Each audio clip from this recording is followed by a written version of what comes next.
it's not just about where you finish that's important in life, it's where you start.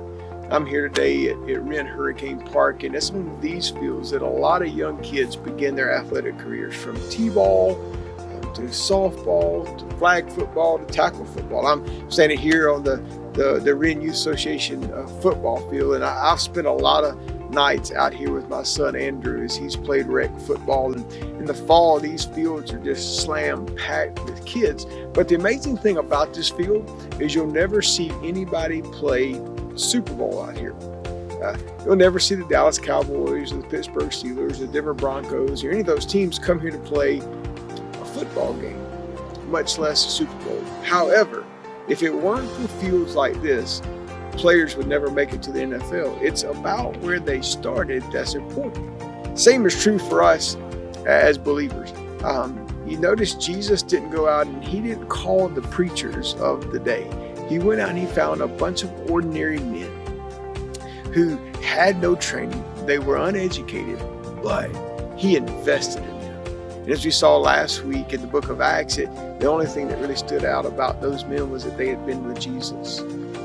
It was through those 11 men that Christ changed the world, and his spirit was alive and well in them. So it wasn't as much as where they finished, but how they started. And they started with Jesus. Today, you and I don't know where you are in life. I don't know where you think you may finish, but you got to look back at where you started, because that is what has shaped you. This football right here, it's just a football. In my hands, it's not really worth a whole lot. But you put this same football in Peyton Manning or Tom Brady's hands, this football can accomplish a lot.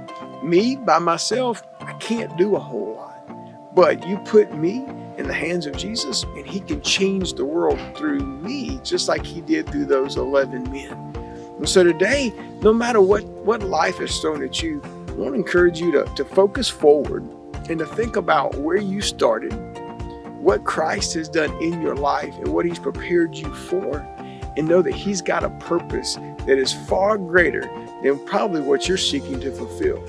But it's not on some big stage somewhere that he's going to use you to change the world. It's right where you are. It's at a job that you love. It's with a family that you care about. It's in a church that you love serving with, being a part of. And it's in a community that you want to invest in and see make a difference. So today, don't just think about where you want to be. Think about where you are and where you started. And understand that God has a purpose for you. Just like he does for all these kids out here on this football field and on these baseball fields, God's got a purpose for you. Not necessarily on an athletic field, but in the kingdom of God. So this week, you focus forward and you make a difference because of what Christ has done in you. Would you pray with me? God, I thank you for today. I thank you for the ability that we have to know you, to love you, and God, to serve you. Thank you for the hope that you give and the peace that you have shown us and shared with us. And God, for the love that you gave us. Lord, this week, Lord, help us not to focus on as much, Lord, where we want to end up, but as much as where we are. And God, to reflect back on where we started and, Lord, what you've done in and through us. Lord, we thank you for who you are and for all that you've done. Lord, we love you, and God, we praise you in Jesus' holy name.